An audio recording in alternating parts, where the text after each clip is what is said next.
My name is Sophie, and for as long as I can remember, sugar and spice has been my life.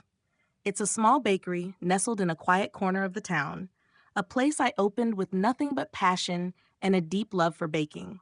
When I first opened the doors, the smell of freshly baked bread and cinnamon rolls filled the air, and customers would walk in with smiles, the warmth of the shop welcoming them.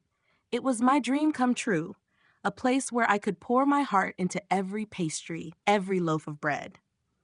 But now, all of that felt like a distant memory. Business had slowed down considerably in the last few months, and I could barely pay my bills. I wasn't sure how much longer I could keep going like this. The rent was overdue, and I was deep in debt. I had spent all my savings to keep the bakery afloat, but the customers had stopped coming. Every time I opened the door, I was faced with empty shelves and a deep pit of worry in my stomach. It was as if I could feel the dream slipping away, little by little. I had no idea what I would do if I had to close up shop for good. The thought of locking those doors for the last time terrified me. This bakery, Sugar and Spice, had been my whole life. It wasn't just a business. It was my heart, my soul, my connection to something bigger than myself. I had put everything into it: time, money, energy. But now, with no customers and mounting bills, it felt like the end. That Thursday night, as the clock struck 8:45 p.m., I stood behind the counter, wiping down the surfaces, my exhaustion weighing heavily on my shoulders. The bakery, once full of life and energy, now felt hollow. The comforting smell of fresh bread no longer lingered in the air. The shop was quiet, and I was alone, staring at the numbers on my tablet screen, which seemed to mock me. The debt was insurmountable. I had already mentally prepared myself for the inevitable. Soon, I would have to close the doors. Just as I was about to lock up and leave for the night, I heard the familiar jingle of the bell above the entrance. I looked up, half expecting a regular customer, but instead, a man I didn't recognize walked in. He looked to be in his mid-60s, dressed in a dark overcoat, and his face was filled with a kind of panic I hadn't seen in a long time. There was a heaviness in his step, as if he carried the weight of a deep worry. "Please," he said breathlessly, clutching his hat in his hands, his voice trembling. "Please don't close yet. I really need your help." His words stopped me cold, and for a moment, I wasn't sure what to do. I froze for a moment, not knowing how to respond. I had been so consumed by my own problems that the idea of helping anyone else felt almost impossible. But then I saw the look in his eyes. Desperate, fearful, but somehow sincere. I couldn't bring myself to turn him away. "Of course," I said, my voice a little softer than I expected. "What can I help you with?" He seemed to relax just a bit, his shoulders dropping as if he had been holding his breath. "It's my wife, Lillian," he began, his voice shaky. "Tomorrow is her 60th birthday, and I completely forgot. I've been so caught up in work and, well, life. I haven't even gotten her a gift. I need a cake, something special, something she'll love." He paused for a moment as if he was gathering his thoughts and then looked at me with a pleading expression. "Please, I know it's late, but is there any way you can make her favorite cake? A lemon and elderflower cake. It's her absolute favorite. I just need to make things right." I could see how much this meant to him.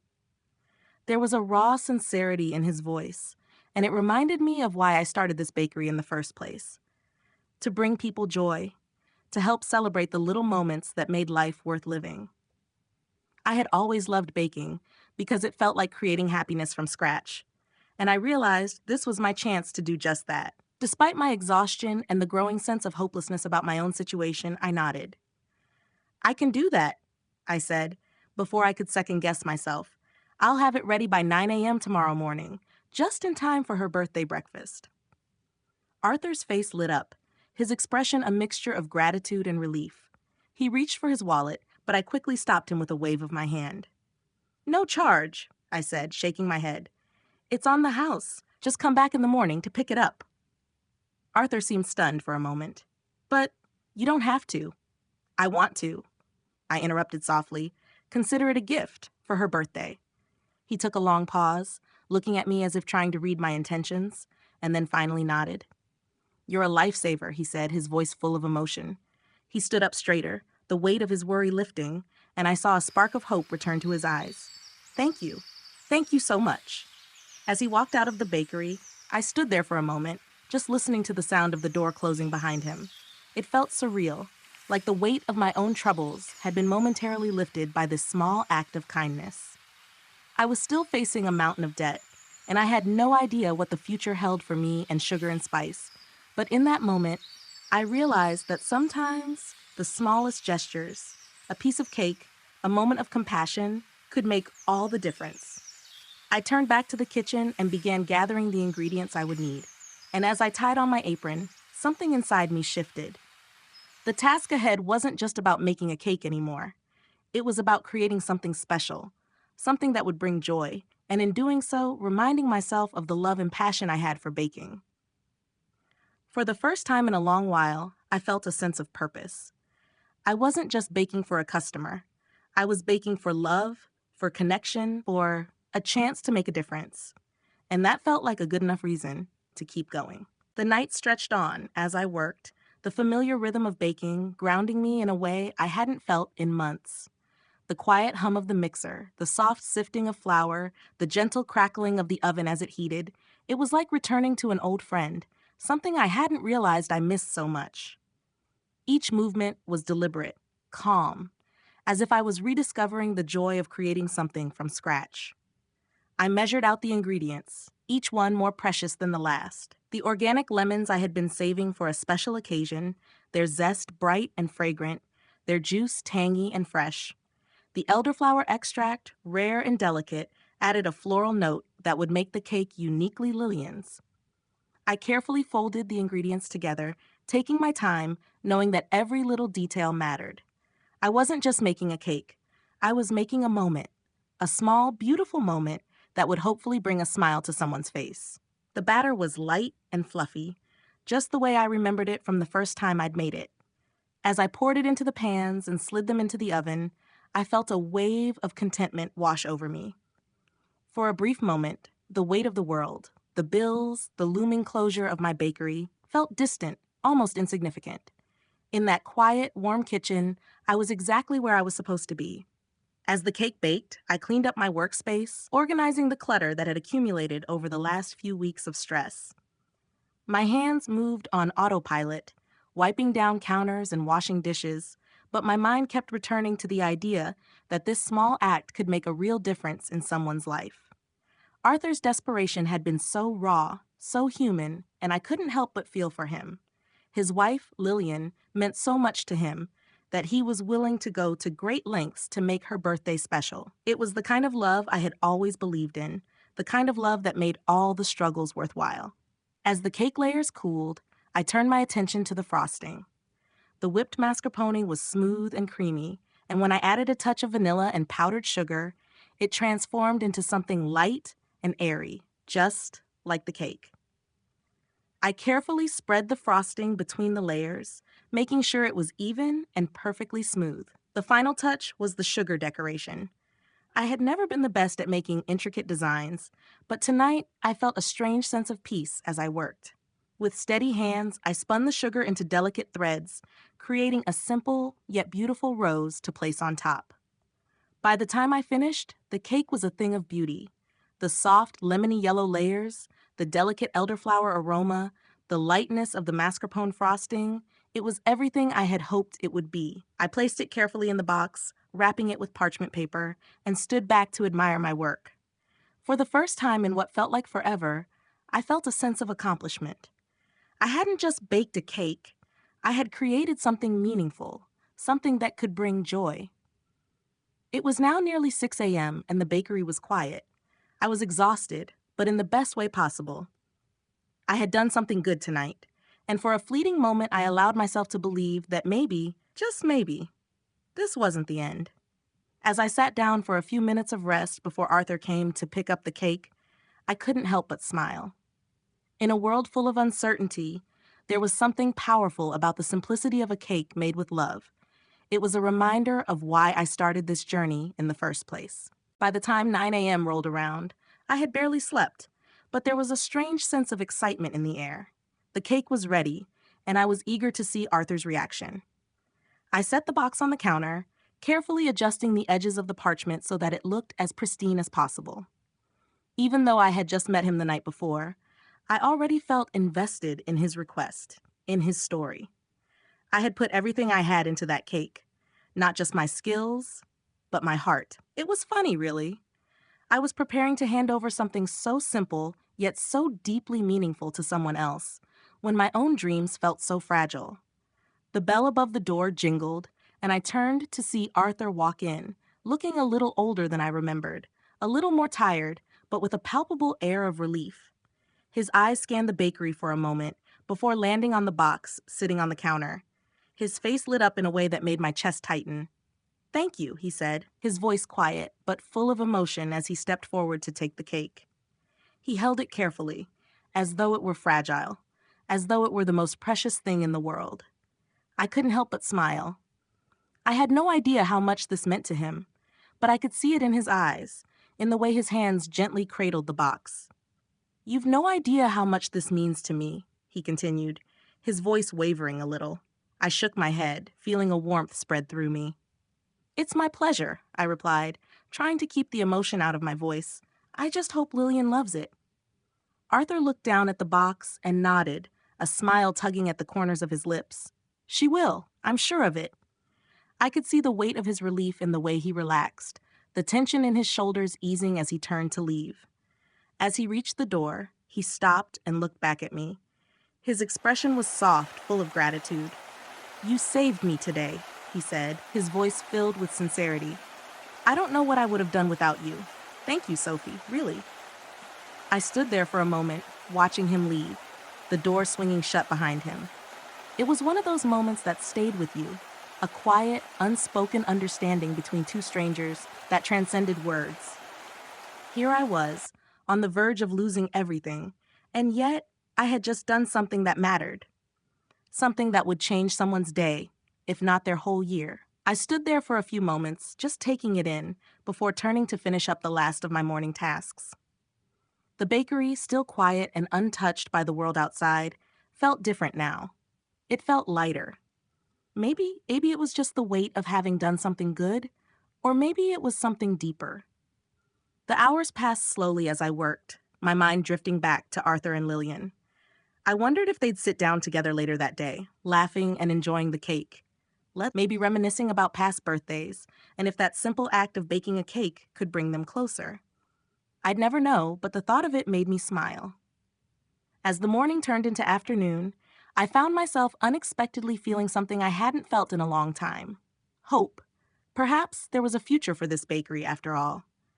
Maybe it wouldn't be today, or even tomorrow, but somehow I felt like I had taken a step forward, not just for the bakery, but for myself. In a way, baking that cake had reminded me of who I was, not just someone fighting to keep a business alive, but someone who believed in the small, beautiful acts of kindness that make life worth living. Maybe that was enough for now. The next few days passed in a blur. The bakery was quieter than it had ever been, but something had shifted in me. I wasn't just going through the motions anymore. After delivering the cake to Arthur, I had a renewed sense of purpose, even if it wasn't immediately clear what the future held. I found myself baking with a bit more care, a bit more love, even though the numbers on my tablet still haunted me. For the first time in a while, I wasn't solely focused on the bills piling up or the empty store. I was focused on the act of creating again, on bringing small bits of joy into the world, even if it was just one cake at a time. Then, something unexpected happened. A message notification popped up on my phone while I was arranging a batch of scones on the counter. It was from Maya, the local food critic. My heart skipped a beat. I had seen her name a few times before, her reviews always sharp, always brutal, but somehow honest. She had a reputation for praising only the finest dining experiences and the most expertly crafted dishes. I had never imagined my humble bakery would catch her attention. I opened the message hesitantly, not knowing what to expect. To my surprise, it wasn't just a review. It was a link to a blog post titled, "The Best Lemon and Elderflower Cake in Town." I read it in one breathless rush. Maya had not only tried my cake, she had loved it. Her words were full of praise. She described the cake as a perfectly balanced masterpiece, with layers that were light and fluffy, the elderflower adding just the right touch of floral sweetness, and the mascarpone frosting as velvety and smooth. She wrote that it was one of the best cakes she had ever tasted, and at the end of the post, she encouraged her readers to support Sugar and Spice. I felt the air leave my lungs as I read the last line, and for a moment, the world around me seemed to fade. Was this real? Was Maya actually recommending my bakery? The thought felt impossible, but the words on the screen were undeniable. She had written about my little bakery like it was the best-kept secret in town, like it was the most incredible discovery. And then my phone began to buzz. Notifications, mentions, tags, my social media feeds were suddenly flooded with activity. I hadn't had so much engagement in months. The orders started to come in, first in a trickle, then more steadily, as if everyone had been waiting for the green light from the most influential food critic in the area. I quickly opened my order system, and my jaw dropped. There were dozens of new orders, all for lemon and elderflower cakes. People were traveling from across town to try it, and the best part was, they were all excited, genuinely looking forward to tasting what Maya had described as a perfectly balanced masterpiece. I couldn't believe it. This was the break I had needed, the chance I had been hoping for. For the first time in weeks, I felt a glimmer of hope. Maybe this wasn't the end of Sugar and Spice after all. Maybe I had a shot at turning this around, not just for the bakery, but for myself. I leaned against the counter for a moment, feeling the weight of everything that had happened sink in. I had never expected a simple act of kindness, a cake made out of love for a stranger, to lead to such an unexpected turn of events. I knew this wouldn't be the end of my struggles, but it was a start that filled me with a sense of purpose I had lost somewhere along the way. The bakery wasn't just a business anymore. It was a symbol of everything I had poured into it. Love, passion, and yes, a little bit of luck. It wasn't perfect and it wasn't guaranteed, but at that moment, it felt like something worth fighting for. The days that followed felt like a dream, one I wasn't sure I'd wake up from. Orders kept pouring in, and the shop was bustling with activity, a stark contrast to the quiet, empty days I had grown used to. The phone didn't stop ringing, and the doorbell seemed to chime every few minutes with new customers walking in, eager to try the cake that had everyone talking. My staff, who had been so quiet and uncertain just a week ago, now had a renewed energy. It was like the bakery was finally alive again, buzzing with excitement and anticipation. I spent the next few days in a blur of flour, sugar, and frosting, trying to keep up with the demand. I'd never baked so many cakes in my life, but somehow it felt good. My hands moved faster, my mind clearer. Every time I pulled a fresh batch of cakes from the oven, I felt a sense of pride that I hadn't felt in months. The simple act of baking, of creating something from nothing, had reminded me of why I started this in the first place. As I worked, the thought of Maya's review kept floating in my mind. It still didn't seem real. I kept thinking, how did this happen?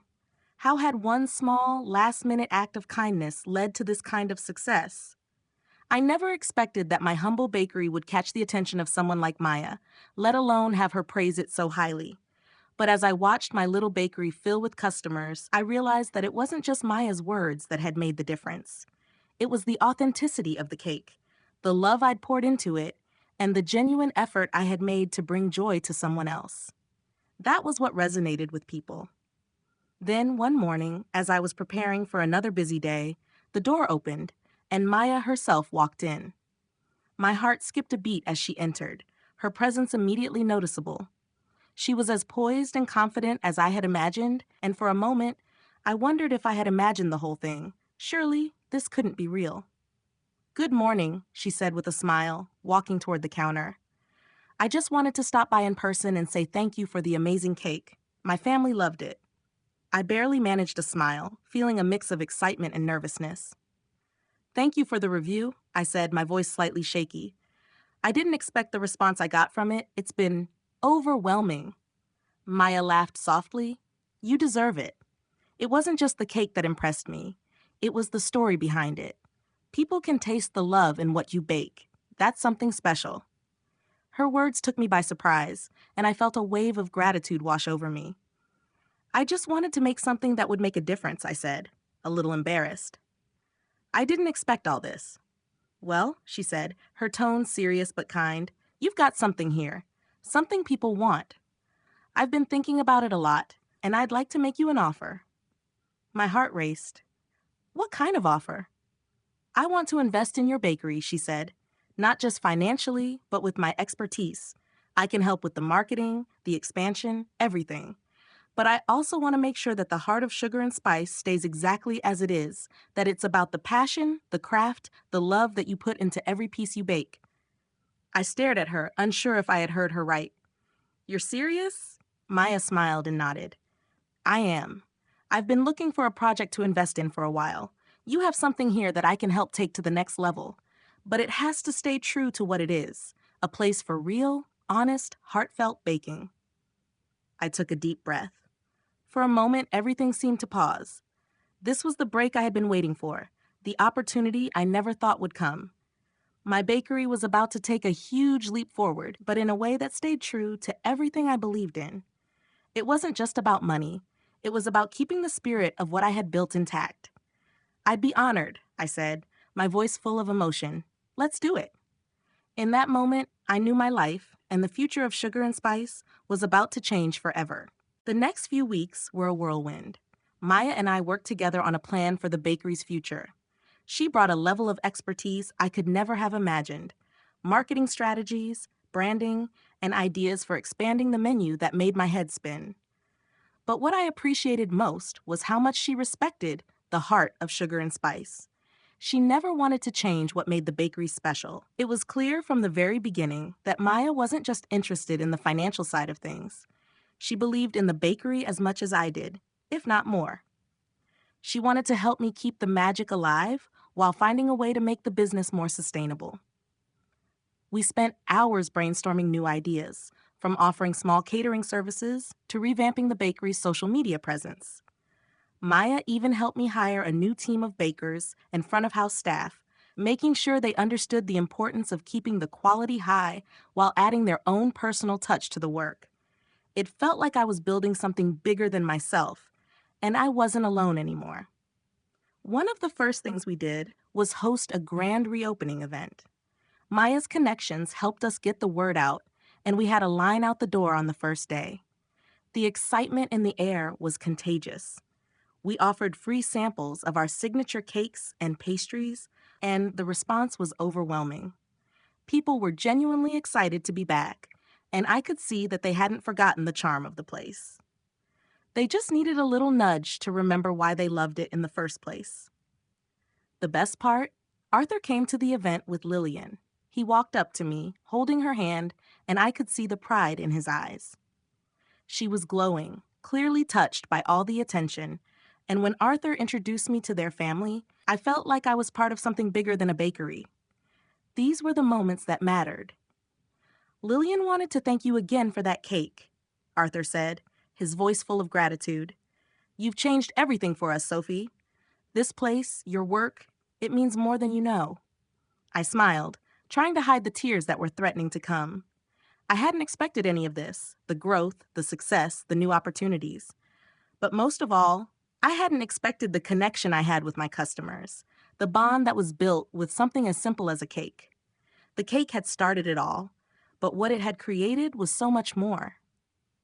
As the evening went on, I found myself standing behind the counter, watching the bakery fill with people, new and old customers, friends, and family. I couldn't believe how far we had come in such a short time. The weight of worry that had been hanging over me for months had lifted, and for the first time, I truly believed that Sugar and Spice could survive. No, it could thrive. That night, after everyone had left and I was cleaning up, I took a moment to look around the bakery. The familiar warmth of the ovens, the smell of freshly baked goods, the laughter and chatter of customers, it all felt like home again. But this time, there was something different. It wasn't just mine to carry anymore. I had a team, a partner in Maya, and a community behind me. Sugar and Spice had become more than a bakery. It was a place of connection, love, and the kind of happiness that could only be baked into something made by hand. It wasn't just the success that made me smile, though. It was the knowledge that I hadn't given up. I had kept going, kept believing in the magic, and in return, I had been given a second chance.